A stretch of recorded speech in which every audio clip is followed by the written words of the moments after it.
know what I hate the most? When I pull up at a motherfucker drive through, order my food, and I get finished, and motherfucker say, okay, thank you, pull around. Bitch, how much easy? Because I might not fucking got it. They kills me with that shit, bitch. Damn, tell me a price or some bitch. Damn. So here we are. We've got all this split and divide. Well, many things are causing a division in the America First movement, the MAGA people, I guess you would call it that. I considered myself some of that. I don't like labels. I don't like brands. But that's something that Trump is well known for, is building brands. And I can see, the MAGA thing becoming a brand. And it's great. It was great. It was designed to try to focus our energies on the criminality that's going on, because we understand that in the United States and other countries as well, there is a large swath of criminality which has infiltrated a lot of the institutions that made these that put the checks and balances, which then created the freedoms and the ability for people to be prosperous if they put forth the same effort. Some more prosperous than others, but you wouldn't be left behind if you just, kind of just picked up the end of the rope and towed it a little bit. And I'm only talking about this because we're in a divisive point in America due to the fact that people like Marjorie Taylor Greene have become the sore spot on MAGA, according to some people. I beg to differ. I think that there's a lot of people who consider Marjorie Taylor Greene that because they've been told to. And I'm not really sure where Trump's gotten off the rails with what's going on with her. I think that he needs to take another look back and understand how we got here, where we came from, the people that were supporting him when nobody else would, us especially. Whenever he told all of us that if you're my supporter and you want the Epstein files released, then you're not, I don't need you guys, or something like that. I'm kind of paraphrasing, but he pretty much told all of us that we didn't matter. If you want that, just go on somewhere. And that was wrong. He lost a lot of support. And then all the people that were on the other side of the aisle that knew that corruption was a real thing, he wanted to see all the, not all, but see some real arrests. This is, by the way, this is what really makes people focus so hard on the Somali thing, because we feel like, well, maybe that's somewhere where we can make some form of a statement as to where we stand with the deep state.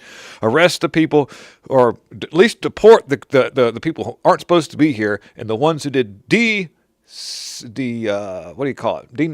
some citizens like Ilhan Omar, who committed immigration fraud and exploited our country, our money, our faith for trying to be good to people, laughing at us about it, calling us white devils and all kind of things. But aside from that, the people that reached, like the Democrats and independents that came in to vote for Trump because they thought there would be a difference, we're not seeing that, especially out of this FBI. We're seeing a lot of cover-ups. And there's people in my comment sections who made a comment about me talking about that the white black guy that they've got as the new suspect of the January 6th pipe bomber, I still don't believe that's him. I don't know. The reason why I say that is because, we might show me some real evidence other than an admission from an autistic guy who's been intimidated by a bunch of really intimidating figures. I have been on the other side. I've been on the bad side of law. I have been in front of police being interrogated, and they can be very intimidating. And you might admit to something just so they'll get off your back. And this guy's autistic and not really it's a lot of layers of this, and so yeah. I don't know. And all the mistrust that was put in place by this really terrible FBI, Dan Bongino's a joke, Kash Patel is no good, Pam Bondi is a big do-nothing, and I think that she's doing that on purpose. I don't think she could be this, incompetent. And this is a long spiel. I guess I'm preaching a little bit. But either way, I'm just telling you a little bit of how I feel, explaining to you how I feel, and I think that we need to try to get back on track somehow or another. I don't know how. We had a really good, our momentum was astronomical in 2024 when everybody voted. We overcame, whatever you want to say. I know that they were doing some weird shenanigans in 2024 with the election, and they didn't pull off as much as they did the first time around, but they were trying. But we managed to overcome that system because we put forth an effort. We weren't downtrodden at this point. They thought they could do it for the 4 years that Biden was in office. But now, the signs are just absolutely astronomical so far as the split and the divide. And Trump keeps downing Marjorie Taylor Greene. I want to show you a video. I'm going to show you a video of what her plan was and why I think you guys need to take a second look. And like I said before, your brother's like, well, she made some money. She made some money while she's in there. Well, a lot of that was from her dad's construction company and some investments that had a normal turnaround. If you look at the percentage of turnaround of her investments, they were normal. They weren't like 117% turnarounds like you would see, like Pelosi and other people, and tears down Marjorie Taylor Greene and then shoves Lindsey Graham up our butt. I said this in the other video, and he was America Last, wanted to impeach Trump, thought it was he is a denier. He's an election manipulation denier. That's the term, where he denies the fact that there's no way in the world that the 2020 election was manipulated, and he'll say that right now. Calls anybody who decides that, hey, these jabs that they're giving all these kids, especially the ones whenever Fauci came out with these, might not be exactly, you're just a conspiracy, just runs his little dirty mouth. But first of all, let me show you this video of Marjorie Taylor Greene, what her plan was, and I really hope that you guys will watch this and maybe we'll try to pull it together. Let's pull it together. I also am concerned because I don't think the president's team nor the speaker have told the president about the legislation that I've introduced, that actually much of it directly, literally aligns with the agenda that he campaigned on, I campaigned on in 2024. Many of my bills are actually his executive orders in legislative form. And if the speaker would pass my bills, if the President Trump were to sign them into law, guess what? His executive orders, which make him literally a temporary president, his executive orders, which are my bills, would become law that would become permanent. And so I think it's very unfortunate. Yeah, see, that's real deal. That's my thoughts too, by the way, because a lot of people understand how this criminality got to be so bad. These people are entrenched, and all of the executive orders with deportations, closed borders, even like our health. We've got Kennedy in doing the health thing. It's all temporary. This is why I think that a lot of these companies aren't moving very fast. They're like, yeah, we'll get these dyes out by 2027. We should be able to phase these out. They're slow walking this because they anticipate, Trump's out, it's back to business as usual.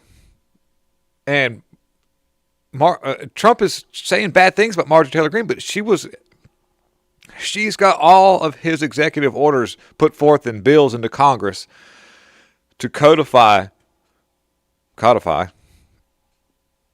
what he's been executive order signing, which is only temporary till the next president comes in and he undoes all those executive orders.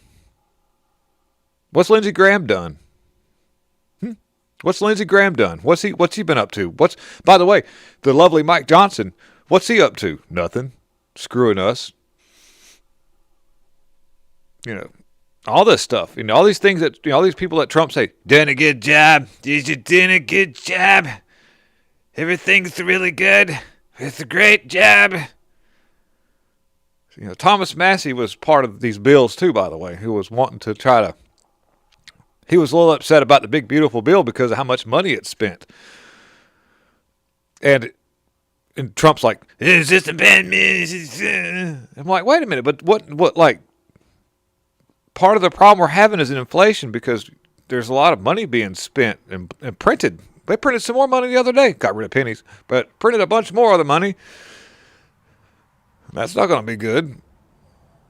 And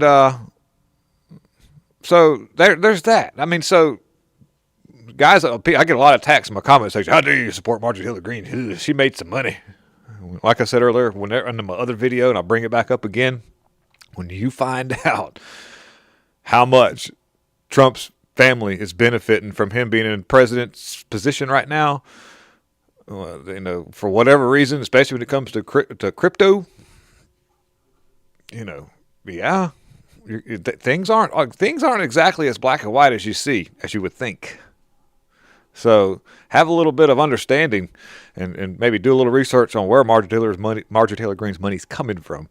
It's that. And by the way, a little quickness. I support Trump, but I'm going to lay this out to you guys out there too. I want you to look and see how much money that Marjorie Taylor Greene took from AIPAC. Look how much and see how much Trump took from AIPAC. How much money is being funneled from AIPAC into stuff he's got interest in. And I'm not saying this, I'm just letting you know. I mean, if you want to badmouth her because of that, that's fine. But I think that a message needs to get sent to Trump to stop bashing her. And maybe give, I would apologize, but he's not going to do that. But dude, we don't have anybody like her or Thomas Massey. There's only a few people. There's nobody in Congress is going to act like her or Thomas Massey so far as America First. That's not good. And anybody that might decide to would see how Trump would react, and that stifles that. So he's that tip. In reality, he's sort of destroying this America First agenda little by little. Now, don't get me wrong. There's good things going on, and we're way better off with him as president than Kamala Harris. Whoever else I was going to put in there, but that's the thing. And I want to show you a couple little wins, a couple things too. A little something to top this off, make you feel a little bit better. Here we go. Yes. Oh, Tom Homan.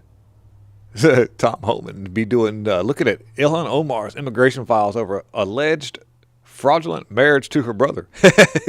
We all know this happened. We just say alleged because it's what we do now. But Trump administration, his border czar, that's actually really doing. We had Kamala Harris as border czar before, and that didn't work out so well. So now we've got Tom Homan. And anybody that's got lefty that disputes, she was never appointed border czar. She was. Biden made a big speech about that. That's the one thing he actually got out without screwing that up was, I tapped Kamala Harris as border czar. Little kids, ice cream. So anyhow, that happens. You can do your little research and you'll see I am not making that up. But he said in an interview Monday night on Newsmax that he had asked for the immigration records of Representative Ilhan Omar to be pulled for his review over allegations of Somali refugee marriage and her brother to help gain residency in the United States.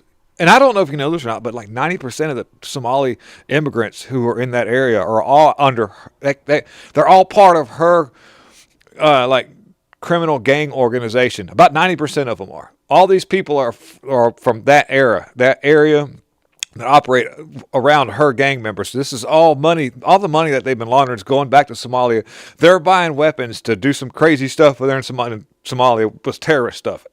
You'll find that out, and that's all alleged, by the way, but you'll find that out. President Trump brought up the allegation against Omar while speaking to reporters in the office the other week, and Omar appeared on CBS Nation but was not asked about the allegations of immigration fraud. Homan spoke to Newsmax, and by the way, did some stuff, and Homan's looking into that. That's good. Homan is looking into that, and there's that. So that's a win. So guys, take it easy. Have a wonderful day, and I'll see you guys soon.